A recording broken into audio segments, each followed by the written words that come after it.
बिस्मिल्लाहिर्रहमानिर्रहीम अस्सलाम वालेकुम। आज की वीडियो आपने पूरी देखनी है और कहीं से स्किप नहीं करनी।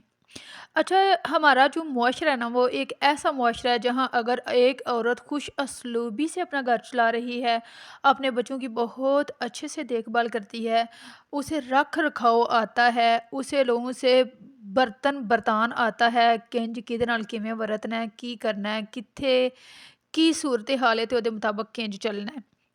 अगर कोई औरत अपने ससुराली और अपने मायके तमाम रिश्तों को बड़े ध्यान से, बड़े प्रॉपर तरीके से लेके चल रही है, तो हमारे मुआशरे की में मतलब मोस्टली घरों में ऐसा ही होता है कि उस औरत को सराहते कम है।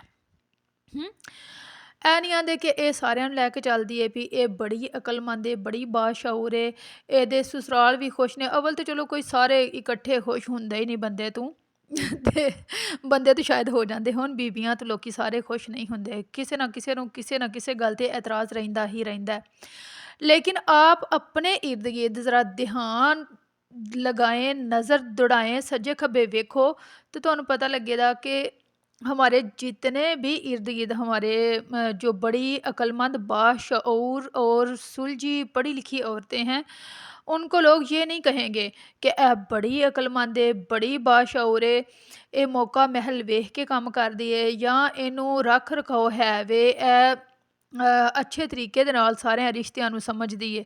ਬਲਕਿ ਉਹਨੂੰ ਪਤਾ ਕੀ ਕਹਿੰਦੇ, ਚਲਾਕੋ ਮਾਸੀ ਆ, ਬੜੀ ਹੁਸ਼ਿਆਰ ਚਲਾਕ ਏ, ਅਗਲੀ ਸਮਾਨੀ ਟਾਕੀ ਲਾ ਵੀ ਆਉਂਦੀ ਹੈ ਤੇ ਲਾ ਵੀ ਆਉਂਦੀ है। ये अक्लमंद और बाशऊर औरत के लिए अल्फाज बोले जाते हैं तकरीबन हर दूसरे तीसरे ख़ानदान में, या शायद मैं अगर ये कहूँ हर जगह तो ये भी गलत नहीं होगा। तो जी अक्लमंद है, बाशऊर है, ਉਹਦੀ ਤਾਰੀਫ ਕਰਿਆ ਕਰੋ। ਨਾ ਲੋਕੀ ਬੇਵਕੂਫਾਂ ਨੂੰ ਖਲੋਣ ਦਿੰਦੇ ਨੇ ਤੇ ਨਾ ਲੋਕੀ ਅਕਲਮੰਦਾਂ ਨੂੰ ਖਲੋਣ ਦਿੰਦੇ ਨੇ। मेरा मशवरा तो यही है, दुनिया राज़ी हो नहीं सकती, बंदा मुकदा मुक जाता है।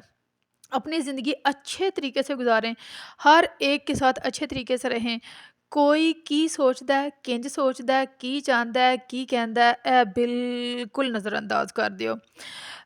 कुछ अर्सा पहले ना मुझे बहुत फ़िक्र होती थी, मैं ए काम किया तो ए ना कोई कवे, मैं ए गल की तो ए नाराज़ ना हो जाए, मैं वो आख्या तो इंज ना हो जाए। लेकिन अब आई डोंट केयर, मैनू किसी की कोई फिक्र नहीं होंगी, क्योंकि मैं अपनी लाइन बिल्कुल प्रॉपर सीधी लकीर खिंच के ते सीधी सीधी जानी है। कोई नाल चले तो 1000 बिस्मिल्ला, ना चले तो 10,000 बिस्मिल्ला। अपने स्टैंडर्ड से, अपने लेवल से नीचे ना गिरें।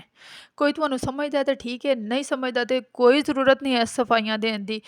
इंसान सारी ज़िंदगी झाड़ू पोचा बन के अपनी ज़िंदगी नहीं गुजार सकता। जिन्हें तुहानू समझना है, जिन्हें सानू समझना है, उन्हें बगैर सफाइयाँ दिते भी समझ जाना है, ते जिन्हें नहीं समझना सारी ज़िंदगी असी उहदे सामने जो मर्जी कर लईए उन्होंने नहीं समझना। ठीक है, कितने भी हम अच्छे हैं, कितने भी हम अच्छा सलूक कर लें किसी के साथ, लेकिन कुछ रिश्ते, कुछ ताल्लुकात ऐसे होते हैं जो इंसान को अपने नज़रिए से ही देखते हैं। वो ये नहीं देखते कि इसने हमारे साथ कैसा किया, कैसा सलूक किया, या हमारे साथ इसका कैसा बर्ताव है। जो भी कर लें, वैसे तो देखें जी, हम में भी हज़ार हा खामियाँ होंगी, हम पता नहीं बहुत सौ की स्टोरी में हमसे भी लोगों को बहुत से शिकवे होंगे, शिकायतें होंगी। परफेक्ट ज़ात सिर्फ अल्लाह पाक की है, बाकी मुझ में, आप में, हम सब में हज़ार हा खामियाँ होंगी, हम परफेक्ट नहीं हैं। लेकिन हर इंसान अपनी स्टोरी में खुद ही सच्चा होता है। तो अगर किसी से कोई बात सुनेंगी ना तो वो बताएंगे, तो मोस्टली लोगों की बात कर रही हूँ, बहुत कम लोग होते हैं जो कहते हैं कि इस जगह तो मेरी ए गलती सी। गलती तस्लीम करना हर किसी के बस का रोग नहीं होता। बहुत सारे लोग ऐसे ही होते हैं जो कहते हैं कि सिर्फ ओ रूह बहाना है जिहदे विच सिर्फ आप ही बंदा सच्चा होए। कोई भी इंसान परफेक्ट नहीं है, मुझ में गलतियाँ कोताहियाँ होंगी, मुझसे भूल चूक हो जाती है, आपसे हो जाती है, हर किसी से हो सकती है। हम इंसान हैं, हम फरिश्ते नहीं हैं, और हम इंसानों से फरिश्तों जैसी उम्मीदें रखना भी आई थिंक सो बेवकूफ़ी ही होगी, क्योंकि इंसान इंसान है, इंसान से गलतियाँ होंगी, कोताहियाँ होंगी, सारी ज़िंदगी ऊंच नीच होती ही रहती है। ਤੇ ਇਨਸਾਨਾਂ ਨੂੰ ਇਨਸਾਨ ਹੀ ਸਮਝਣਾ ਚਾਹੀਦਾ। ਇਨਸਾਨਾਂ ਤੋਂ ਫਰਿਸ਼ਤਿਆਂ ਵਾਲੀਆਂ ਉਮੀਦਾਂ ਨਹੀਂ ਲਾਉਣੀਆਂ ਚਾਹੀਦੀਆਂ। ਜਦੋਂ ਇਨਸਾਨ ਇਨਸਾਨਾਂ ਤੋਂ ਫਰਿਸ਼ਤਿਆਂ ਵਾਲੀਆਂ ਉਮੀਦਾਂ ਲਾਉਂਦਾ ਏ, ਉਦੋਂ ਹੀ ਉਹਦੀ ਜ਼ਿੰਦਗੀ ਦੇ ਵਿੱਚ ਦੁੱਖ ਤੇ ਪਰੇਸ਼ਾਨੀਆਂ ਜਿਹੜੀਆਂ ਨੇ ਉਹ ਵੱਧ ਜਾਂਦੀਆਂ ਨੇ। कभी भी किसी से तवक्कुआत वाबस्ता ना करें। जो जैसा है उसे वैसा रहने दें। आप जब भी मतलब किसी से कोई अच्छाई करें तो ये तवक्को ना करें कि अगला बंदा भी हमारे साथ वैसा ही बर्ताव करे। आज़ाद छड़ दिओ हर रिश्ते नू, हर ताल्लुक नू। मैंने हिसाब लगा के देखा है कि हम कहते हैं ना, ए ना होया तो जिंदगी रुक जाएगी, ओ ना हुई तो जिंदगी रुक देगी। जिंदगी नहीं रुकती। बहुत प्यारे चले जाते हैं, ज़िंदगी नहीं रुकती। बहुत अपने चले जाते हैं, ज़िंदगी नहीं रुकती। वो लोग चले जाते हैं जिनके बगैर लगता है एक पल के लिए सांस नहीं आएगी, फिर भी ज़िंदगी नहीं रुकती। जो इस दुनिया में हमने सांस लेने हैं, जो रिस्क हमने खाना है, जहाँ हमने रहना है, हमने रहना ही रहना। हर इंसान वक्त के साथ साथ हर चीज़ जो है ना वो भूल जाता है। अगर भूलता नहीं भी तो उसे सहने की आदत हो जाती है। कोई किसी के बगैर मरदा नहीं है। अपनी आज की ज़िंदगी हमें बेहतरीन तरीके से गुजारनी चाहिए। जो है वो आज है, कल किसी ने नहीं देखी, कल आए कि ना आए। अपनी ज़िंदगी खुशगवार तरीके से, अच्छे तरीके से गुजारनी चाहिए। मैं आप अपने दिल में हम सब इरादा कर लें कि जो भी हमारे पास ज़िंदगी है, हमने कोशिश ये करनी है कि हमारी तरफ से किसी भी इंसान की दिल आज़ारी ना हो।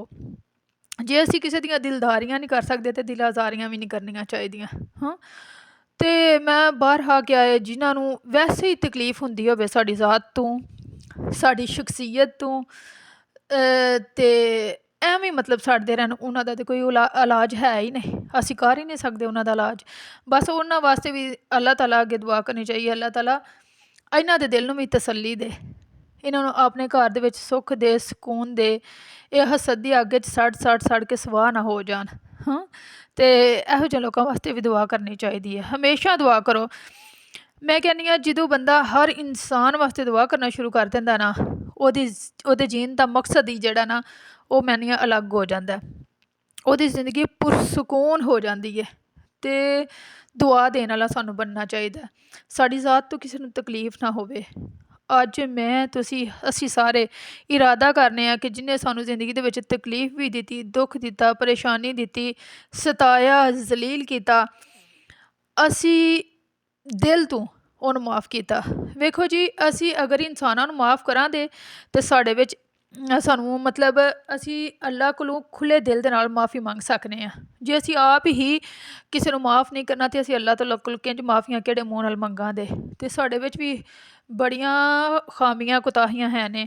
ਅੱਲਾ ਸਾਨੂੰ ਮਾफ़ ਕਰੇ ਅਤੇ ਜਿਨ੍ਹਾਂ ਨੇ ਸਾਨੂੰ ਤੰਗ ਕੀਤਾ ਅਸੀਂ ਉਹਨਾਂ ਨੂੰ ਮਾफ़ ਕੀਤਾ।